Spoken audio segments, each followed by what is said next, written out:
So yeah, I I was afraid to go to the Bright Center because what if one of my ethnoculture community saw me going to the Bright Center?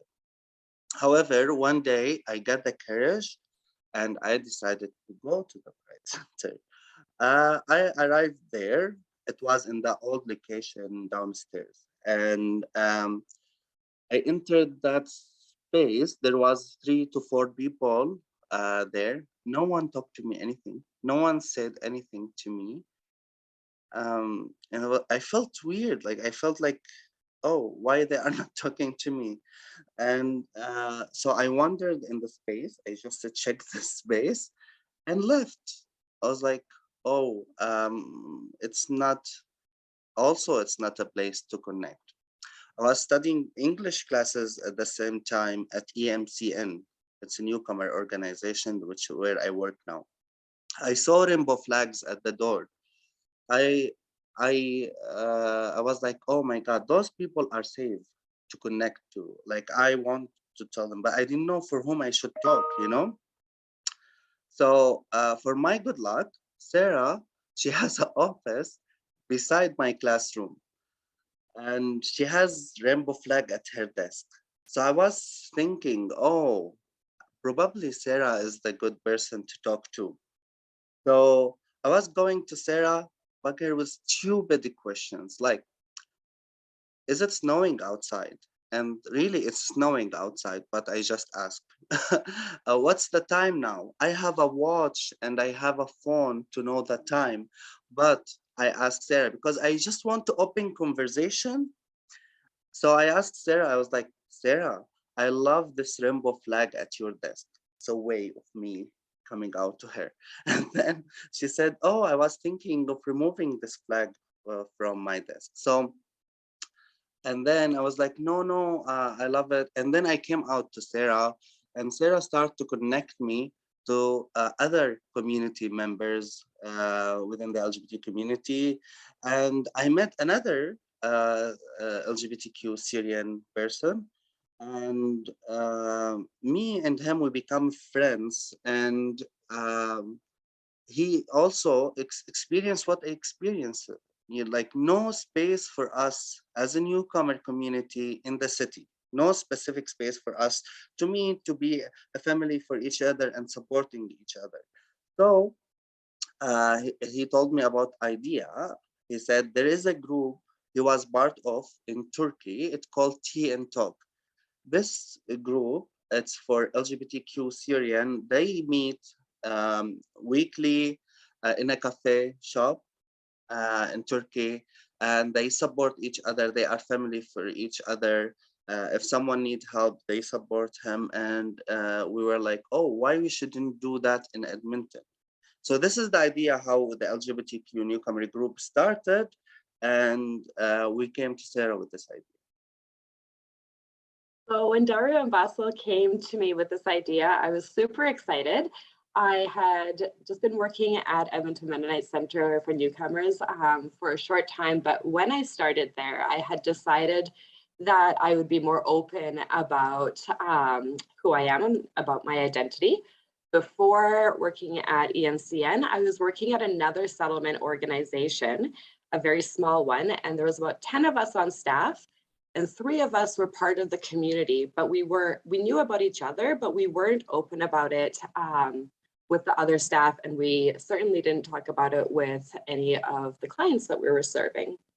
But we all noticed through our work that there were people whose needs were not being met by just eliminating this topic altogether.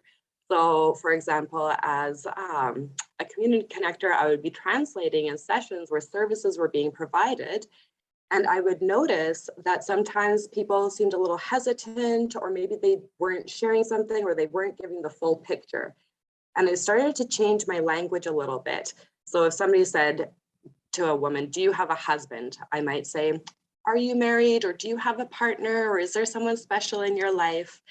And through changing my language while I was interpreting, people started to approach me and share their situations. And I started to realize that when they don't mention that in a settlement session, it means that they don't actually get the information that they need. For example, if they're filing taxes and they're in a common law relationship, but they don't disclose that, then the information they get will be to file as a single person, which is wrong.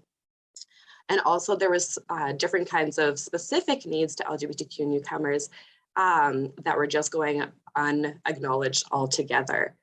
So at one point I took a training by Reach Edmonton about working with ethnocultural youth in the LGBTQ community, and they talked about how important representation is, and that it's so important that there's people that are visible to approach and to share what's going on for them. And I realized that this is so much the case as well for everybody, and especially for newcomers to Canada. So when I started at EMCN, I decided that I would be not exactly out, but more open, and I was sharing that this was a topic that I was interested in. And from there, different colleagues would introduce me to clients that they either had disclosed or that they suspected or they knew were isolated. And so I knew all of these different people that were part of the LGBTQ newcomer community, but none of them were connected to each other. So I was so excited when Basel and Dara approached me, because I thought, oh, great, maybe we can do something together. And I said, hey, maybe instead of just for Arabic speakers, we can make it so that it's open for everybody. And that is how we started. So we started the group in May 2017, which is we will be celebrating our 5th year this May. So we might do celebration, and all of you are invited. So the LGBTQ Newcomer Group is a community-based initiative that provides grassroots social and settlement support for members of the LGBTQ community who are in Edmonton as immigrants, refugee claimant, etc. The idea was to help LGBTQ plus newcomers reduce social isolation and help them build a community for themselves and be a family for each other, as well as to learn lots of things such as life in Canada, well-being, health, and many other topics. And the most important thing that we are true family for each other. All of you know this flag. We really wanted the group to be welcome for everyone. So no one has to self-identify. They don't have to say that they're LGBTQ. They could just be checking it out, or they could be coming with a friend. Or maybe there's somebody here in Edmonton that doesn't know anybody else, and they only know someone who's Canadian, straight, doesn't have any involvement in the community, but that's the person they trust. And most people don't want to come to the group alone. So we wanted it to be open, because if that's the one person you know and they're willing to support you, we want everyone to feel welcome in our group. So in the group, we do lots and lots of activities. So we do like information sessions about health, financials, any other topic. We do yoga class, dancing class. We cook meals, all of us together. We go field trips with each other, like to events that's happening in our city, also to other cities. So for in 2019, Sarah, we went to the Pride festival in Calgary, all of us as a group. So we do lots of activities together. Food is a very big part in our group. We everyone love food, and food is a language for all of us to gather and be together and like form this family. Also, we volunteer in the community together. And instead of LGBTQ newcomer person, they might be hesitant to go to volunteer by their own selves. So we go, all of us as the LGBTQ newcomer group, and volunteer with different activities and programs. Um, Also, like I just remembered something that we had with the LGBTQ senior Edmonton group. Also, and last activity was in the lockdown we did together. So we were going We went to the Beast Valley with a senior group, and also we went to Elk Island with a senior group. Also, we visited them on Jasper and 112th Street. We did this partnership with a senior group at that time. So yeah, we do lots of activities, lots of fun activities, and also educational, and that's most of our activities.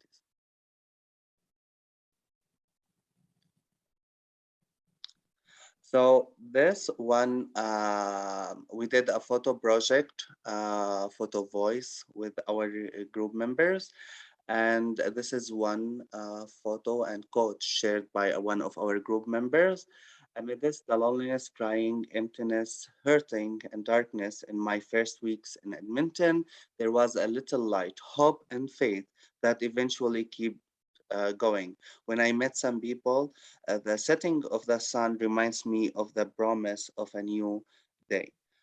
Like this quote also teach us like how it's important to have such a group, like to support them during their isolation. The LGBTQ newcomer, they are very lonely when they came here. They are far from their ethnoculture communities, where their ethnoculture communities here in the city, they don't accept them. The religious communities as well, that they are not welcome there. Also, they are not feel welcomed within the greater mainstream LGBT community. So where they should go?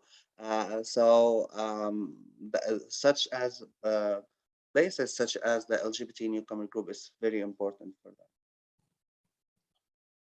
Why specific services for LGBTQ plus newcomers? As Basel mentioned just now, you know, when coming to Canada, it can feel very lonely. Ethnocultural communities might not be accepting, or there might be people within ethnocultural communities that are accepting, but it's not obvious who to approach. And most of the people that we have met, most especially LGBTQ refugees, they come to Canada alone. So they don't have anybody to tell them where to go or how to support. So they're very, very isolated. And so before this, we started this group and this program, the Pride Center was not at all familiar with immigration processes and newcomer needs. And then settlement services and organizations didn't understand LGBTQ community needs. So when people were accessing each separately, it meant that their intersecting needs were not being met. And the immigration status and their experience intersects with that LGBTQ identity and creates very, very specific needs, especially in the process of refugee claim. And also just, you know, community connection, navigating how to be safe in Canada, dating. There's all of these different pieces that if you have no one to talk to, you don't know which way to turn. And so there's all kinds of things around health, mental health. People come with different kinds of trauma. They might need to access hormones. So we started to notice through our weekly sessions that people were really dealing with a lot of things, and we weren't having time to address all of their issues in just the 2-3 hours that we're meeting each week. So due to capacity, and like as Sarah mentioned, that in group time, once a week for 2 to 3 hours, we didn't have the capacity to deal with all of these issues. So Pride Center and the Edmonton Mennonite Centre for Newcomers, they came together and they start in partnership, and they started the Rainbow Refuge Program. In this program, we have very specialized services with LGBTQ sensitivity. So we support with immigration, from filling forms and applications such as work permit, study permit, refugee claim, permanent residency, everything related to immigration. Also, we help preparing our clients for hearings, and we accompanying them for appointments. We support them to get access for legal aid support, and get lawyers. We help them with settlement, such as accessing support, financial benefit, housing program, accessing food services, referrals for experienced mental health therapists, support with English classes, employment services. We help them navigate the system, such as healthcare, legal services, education.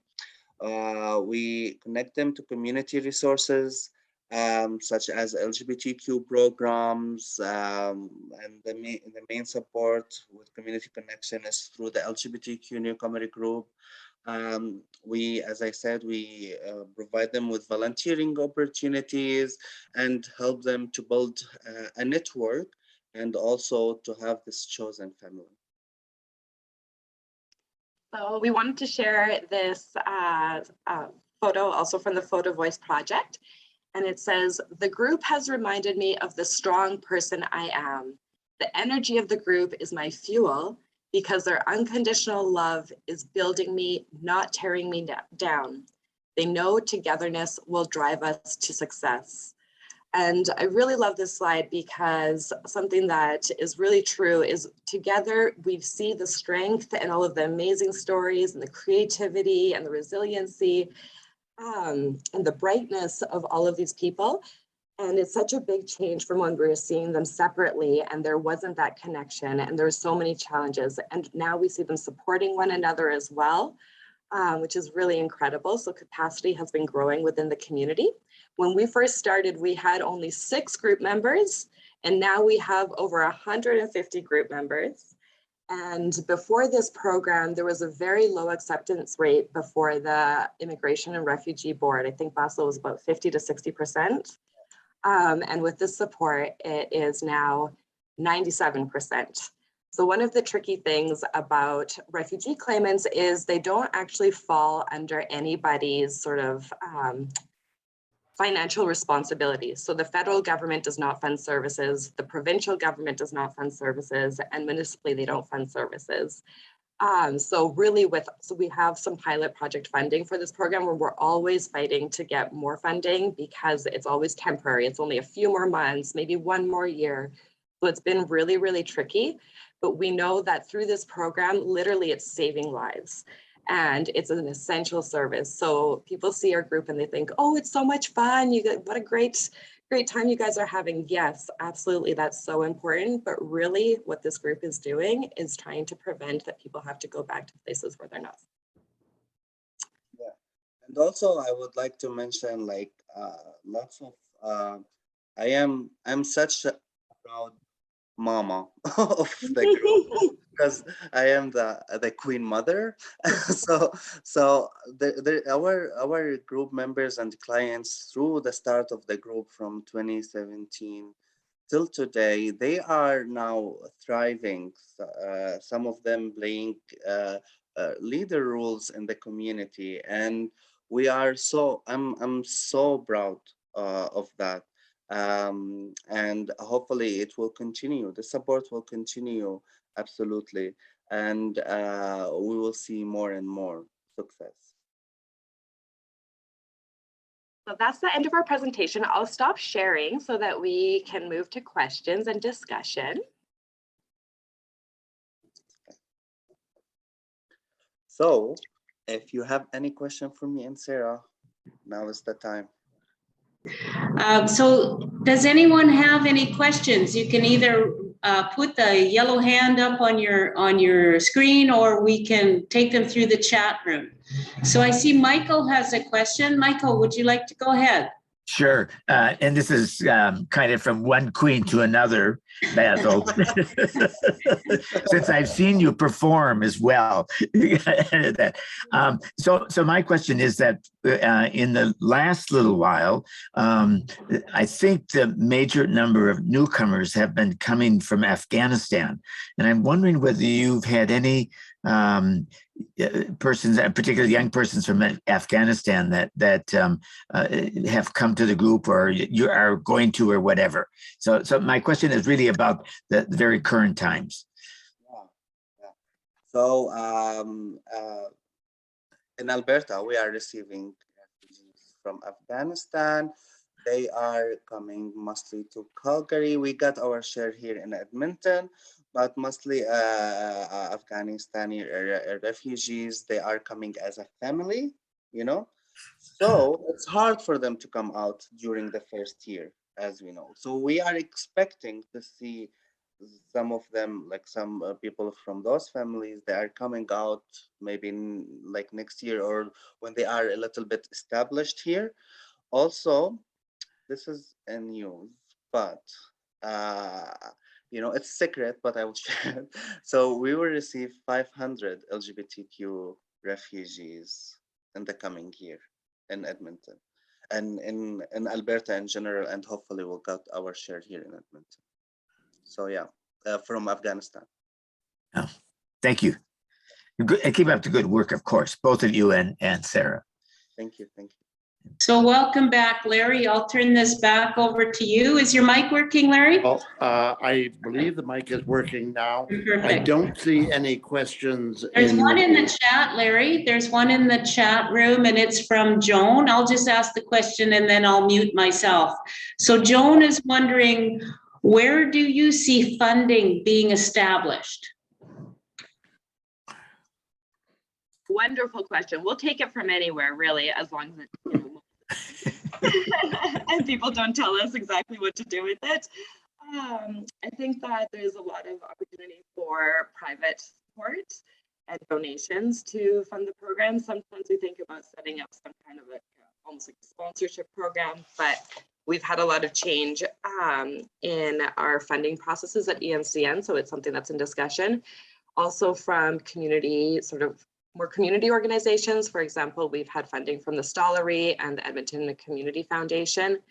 But personally, I strongly feel that because the refugee claim process is a federal process, it should be within the realm of IRCC, or at least within the federal government, to support that, because it is very clear that without those services, there is a huge risk. And if we have this as a legitimate process in Canada, we should fund it appropriately. One tricky thing is that provincially it differs. So in different provinces, legal aid provides support for doing an initial thing called the basis of claim, which are the initial applications. Whereas in Alberta, legal aid does not support that. So potentially also from the legal community could be a really good source. Basel, I don't know if you have any other thoughts. That's good. I see Eric Story has his hand up. Hi, thank you. Listen, I'm just wondering if you have any experience working with seniors, specialized requirements. Many years ago, I was doing some social work at Sage, and I had a gentleman come in who had been sponsored by his family to come here, and his family was very homophobic, and he was looking for some support in the community. And so fortunately I was able to connect him with some other ones, but I think that the seniors the challenges of seniors in many populations are challenging, and I'm just wondering if you have had any experience working with seniors. Yes, we have. Some of our group members, not many, they belong to the senior population. So in our group and in our services, we provide services for all ages, kind of. So yes, we do support seniors. So if anyone has any newcomer senior and would like to connect to the community, please refer him for me or Sarah. I don't see a further question right now, so I'll ask one. Are there, do you make any effort to establish connections in your home countries or the home countries of your clients, or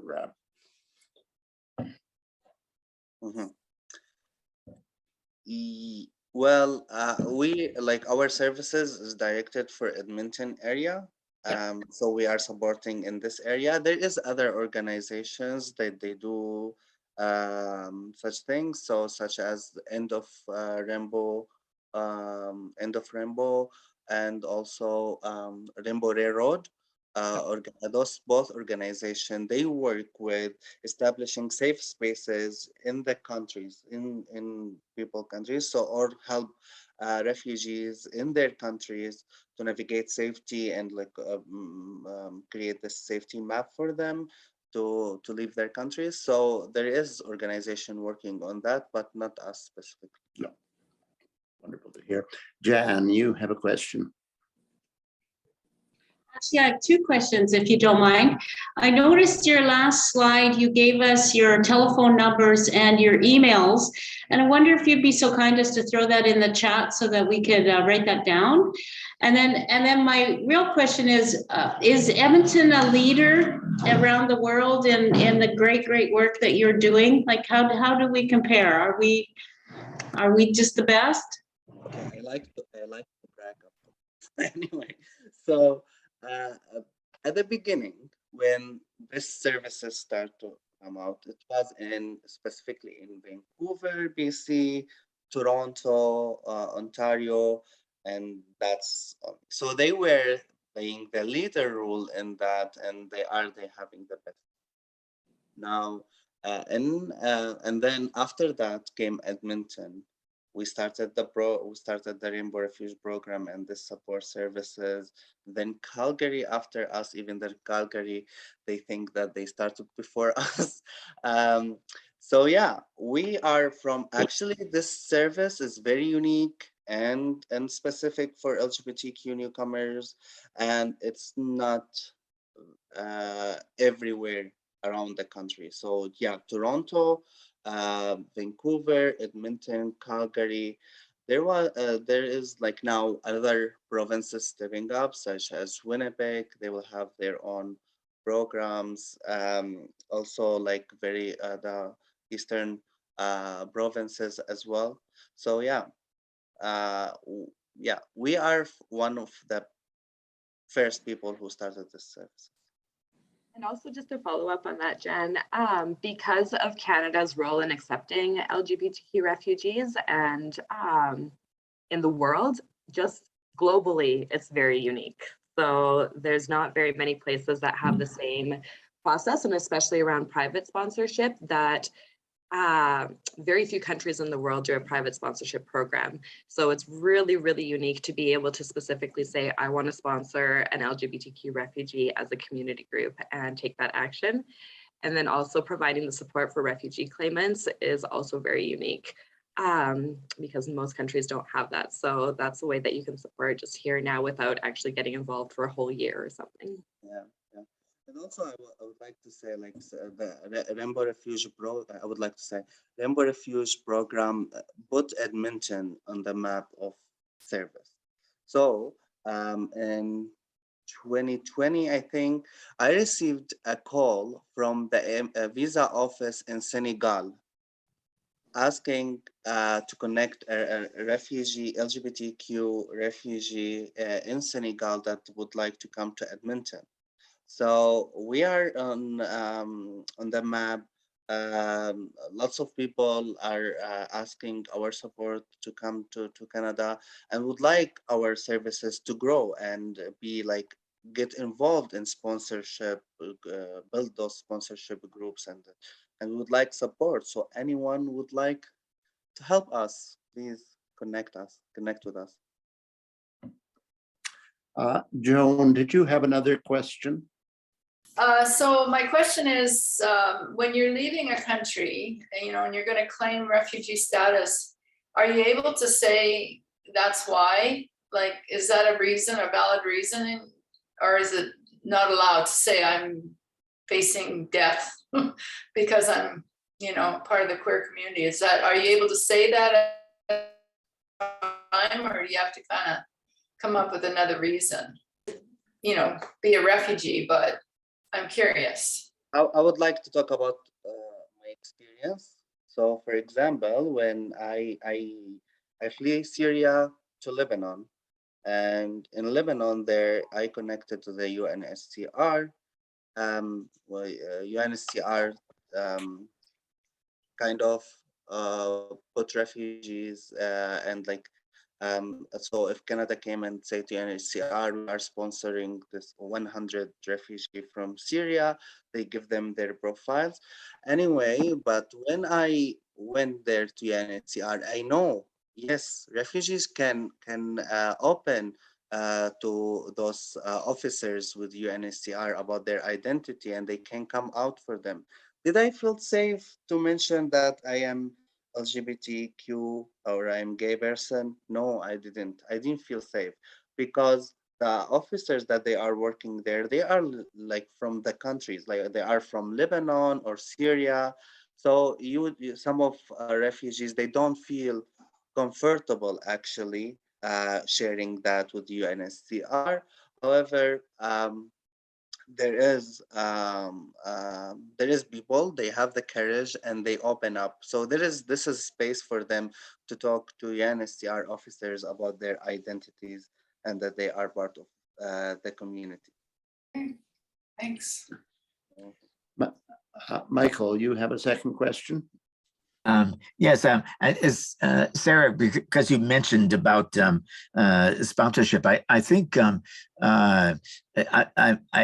a little rusty on what some of the rules, but I think it used to be that a group of like 5 people could sponsor, who wanted to sponsor someone who was gay, lesbian, could take that on, and you have to be able to show how you can support them, etc. Is that roughly? And that could be any 5 citizens. I mean, it's not, they don't have to be part of your organization or any other organization. Perhaps you want to say just a bit more about this. I don't think we've done much of that here in Edmonton that I'm aware of. There are actually a few churches that have done that. So St. Paul's United Church has done that. What is it called? Rainbow Home has done that. So over the last few years, we've seen a few, but actually even before our program, there were community groups that had sponsored LGBTQ refugees that we met after the establishment of the program. So yeah, there is the group of 5, and then there's also like a community group sponsorship. So basically you put the funds together to support someone, and you show that you can provide the financial and settlement support for 1 year. And really the amounts are very low. I think for one person, it's like $13,000 or $14,000. And that's it. Yeah, you take on the responsibility to bring someone to Canada and help them to settle, navigate, and grow. It's a really rewarding and interesting process. Basel, do you have anything extra you want to say about that? No, but like Michael, just thank for that. We would like to have that in Edmonton.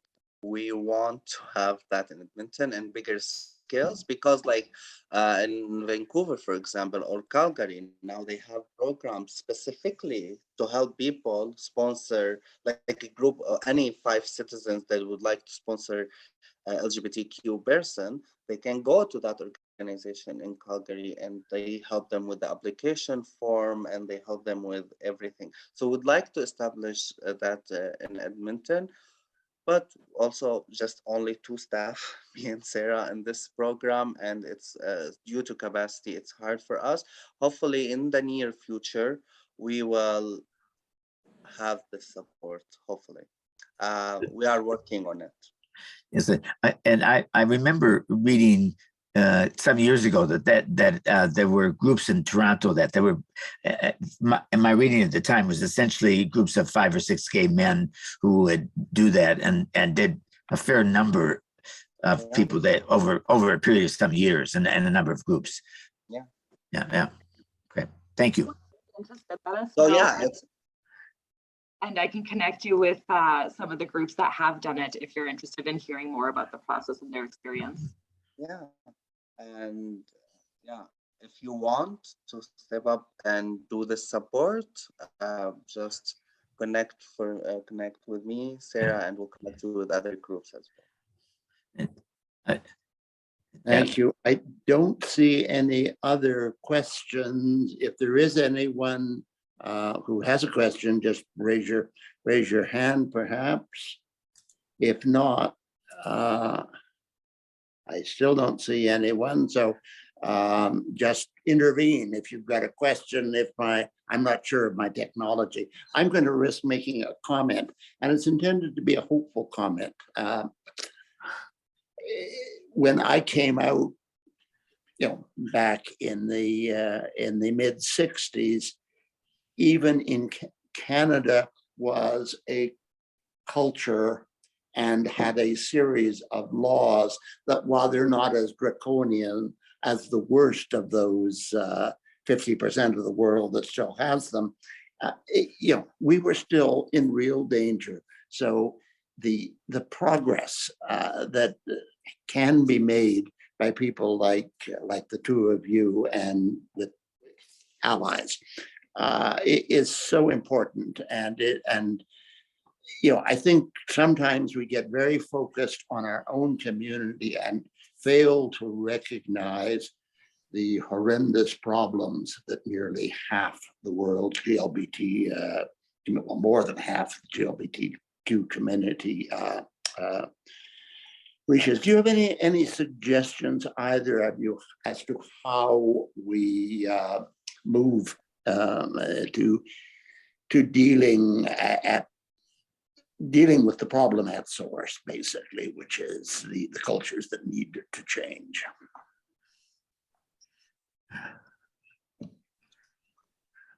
Well, I wish and I want to make the change in my country, in Syria, for example, and have the LGBT community there to live freely and be proud of who they are, live as who they are.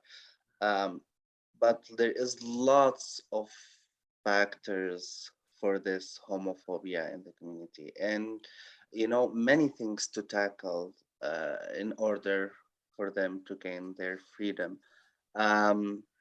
It's complicated, and there is lots of people who are advocates, who are vocal, and they want the change to happen in the country, but they ended up after 1 year, 2 year burned out from this work and not change. So it's systematic, like the system, the government, religion, culture, all of that comes together and prevent people from gain their freedom in those countries. So I wish I know the answer actually on how to do that. And yeah. Something that I don't know if you probably all know the organization All Out, but I get regular emails from All Out with updates about what's going on in different countries. And I think supporting different initiatives and the activists that are currently working on things is so important, especially when there's changes to legislation coming up, and showing, signing those petitions and showing that international support as well. Great people who need all the support they can get. Yeah. Excuse me, Eric, I may just throw in. Story has a question, I believe, Eric.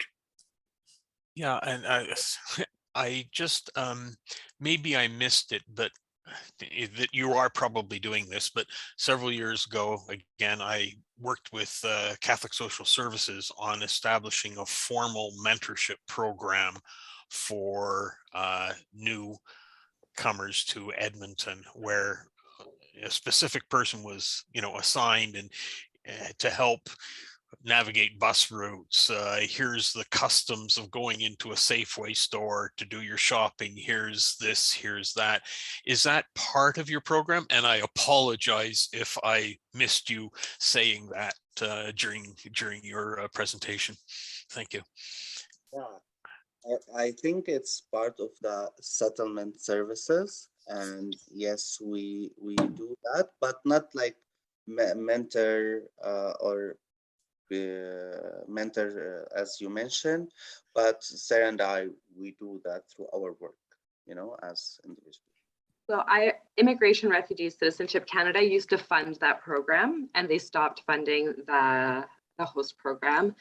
But you're right, it is such an effective way to help people integrate, because those little daily things, navigating daily, how do you use the ATM? Which way does the bus go? So I think that most settlement services are not quite like that, but in our program, it's a little more unique because we have some more flexibility to do outreach in the community, and we try our best. as much as possible. People call all the, you know, one time I had a group member call me and she said, I'm in the playground and I need some sand. So I'm thinking to take sand from the sandbox. Is that okay? Like, we get the most diverse and random questions, and we want to be open to all of that. And it's really fun. Yeah. Ace has asked a question, I believe, if I understand correctly, about mental health in the among the refugee claimants, perhaps specifically. Basel or Sarah, do you want to comment? Yeah. So it is kind of a huge part of our program. So also we have at EMCN, we have a therapist team that are specifically working with their background of working with the newcomers and supporting LGBT. Oh, okay, I should go closer. So, okay. So at EMCN, we have a therapist team that's specifically working with newcomers, and they are so supportive of the LGBTQ community. So we have that support in the program. When we need it, we access this support. You know, isolation, trauma, struggling with identity as well. You know, all of those factors affect our mental health, and like our community is so vulnerable for that, and we needed those services, and we are thankful that there is this service at EMCN. We're very close to the end of time. Blair has his hand up, and perhaps one final question, Blair. Sure. Very interesting and useful program, both of you. Basel, I just want to ask you, I mean, when you approached the Pride Center at Edmonton, it sounded like it was a very negative experience and they were not very accepting of you, and you just walked away. Has that changed at all? Or is there anything we as a group can make your community more accepted? Because that's terrible for that. Yeah. Now let's talk about Pride Center first. When Pride Center and EMCN, they came with this program, I start to work 2 days from Pride Center of Edmonton.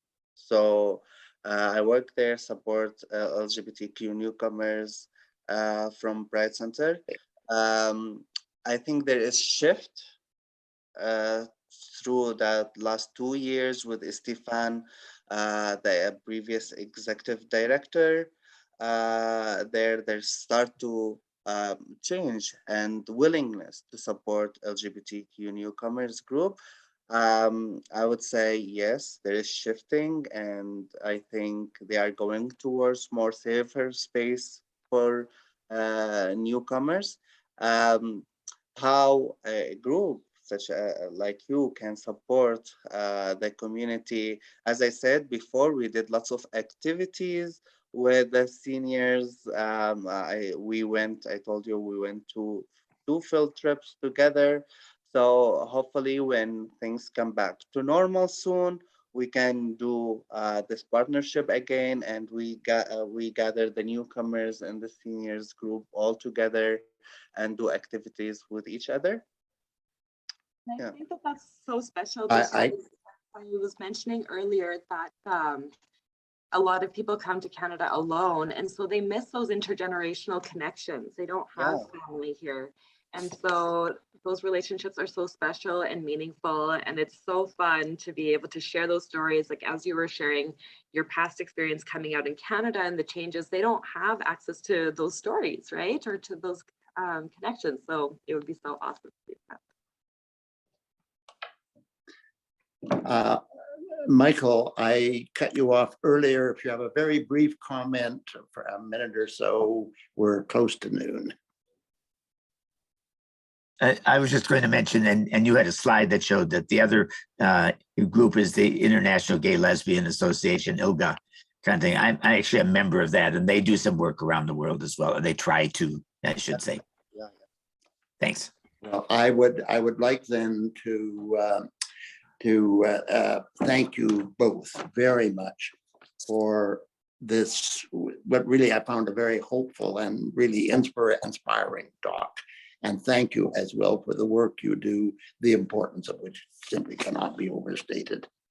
Thank you as well to Jim Marine for his signing and technical assistance. And thank you again to all of you.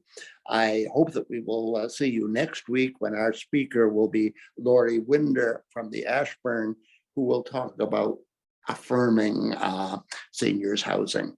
I would ask a further favor. We will be sending you a short evaluation questionnaire. Please fill it out. It's useful to us. And I will now return the meeting to Kim. And thank you all for the core group and the speakers. Log back in and we will have a debrief. Yeah. Thank you so much for having us. Our contact in the chat. So if you feel you have any questions, just ask us, please. And we have your contact numbers, which is for which thanks. Yeah, thank you so much. Yeah. Goodbye now. Goodbye all.